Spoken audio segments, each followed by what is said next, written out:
Hey Harmonizers, welcome to this update with Pretzel. So this is an obstacle course that I did with her while we were training over summer. So this was something that happened before the horse show in Pennsylvania that I'm just sharing with you guys now. So this is her weaving through her cones, and you get to see how well she's working through some of that.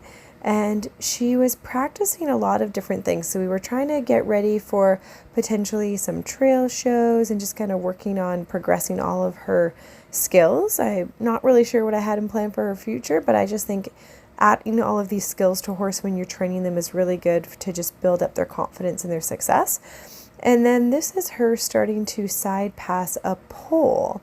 And it was new and different for her to learn it, so she had a little bit of a tendency to go forward sometimes, and there I just kind of corrected the forward movement, but then she ended up going too far back, and she was like, why are you telling me not to be forward?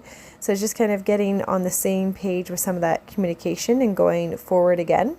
And you can see I just kind of pause there and give her a little bit of praise and try to allow her time to think.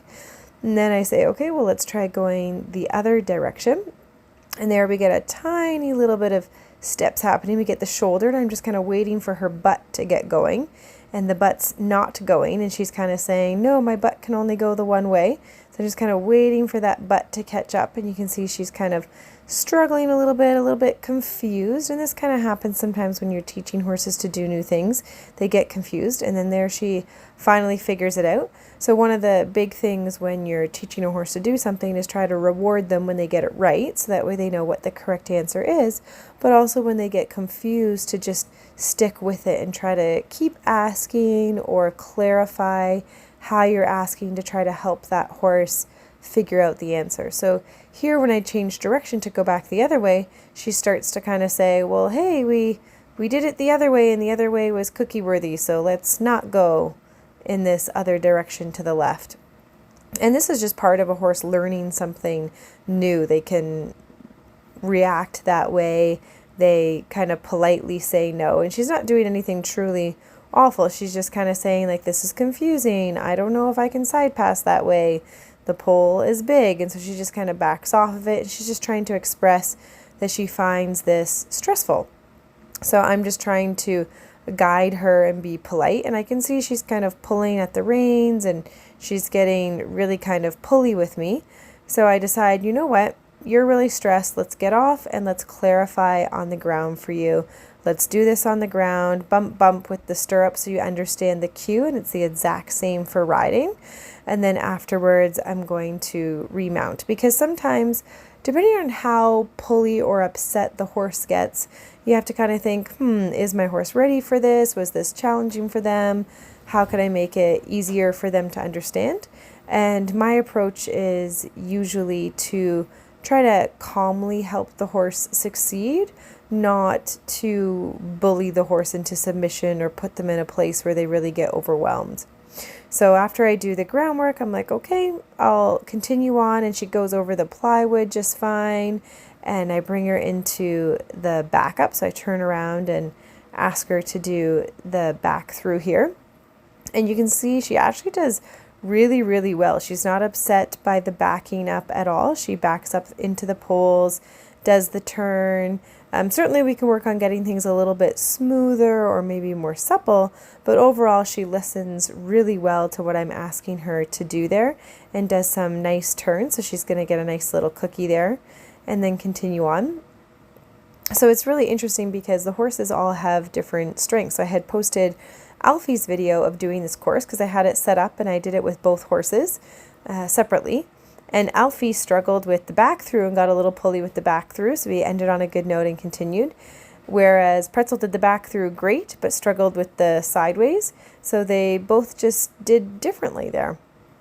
It's always interesting to see how the horses progress. So here we're doing the curtain, and I go through the curtain for the first time.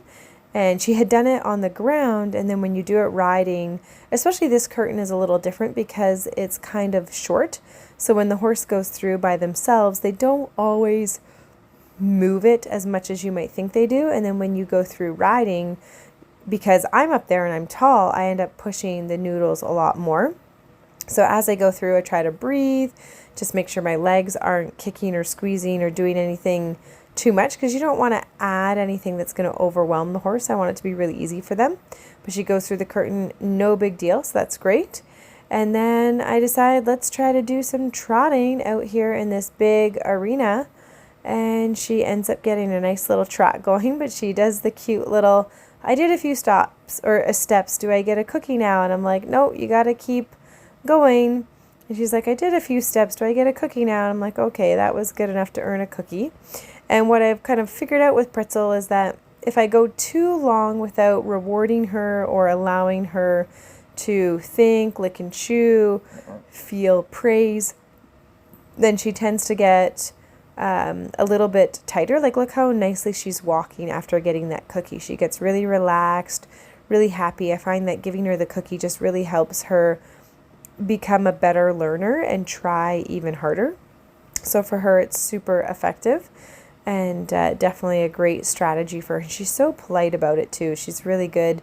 Sometimes people worry about adding cookies because it might turn the horse into a cookie monster, but it definitely doesn't for Pretzel. She stays really polite, really calm about it. And a big part of that is I instill really good manners, and think of it as teaching manners to a child. You aren't born knowing please and thank you. A lot of that comes with your upbringing, and some kids are easier to teach please and thank you too, but a lot of it just has to do with that consistency. So I do the same thing for my horses. And you can see she's starting to build up a much longer trot there, doing really well with that trot. And then after she does a nice long trot, I give her the cookie and I give her some pause and some time to think. And then we do a little change of direction to go the other way and start to work on that. So when I'm working the horses, I'm always thinking about, what am I looking for to be able to praise that horse for? And often when you've got a green horse like this, where she's newly started under saddle, I'll give them a cookie just for, little short bursts. But then pretty soon we start to do these longer stretches of trot or these longer stretches of things that I'm asking them to do, and they have to work up to it.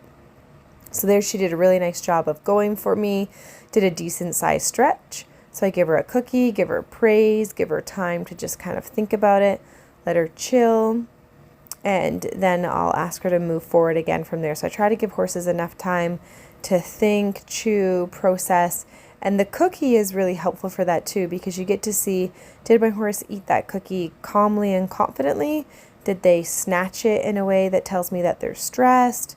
Did they not eat the cookie, which sometimes can be a way of them saying that they're feeling a little stressed.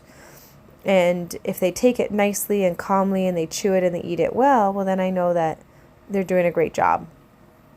So here I ask her to go for a little trot again, and I ask her to keep going because she stopped after the first few little steps. I want to say, no, keep going. And I found that on this side of the arena, she just tended to struggle a little more and slow down to walk.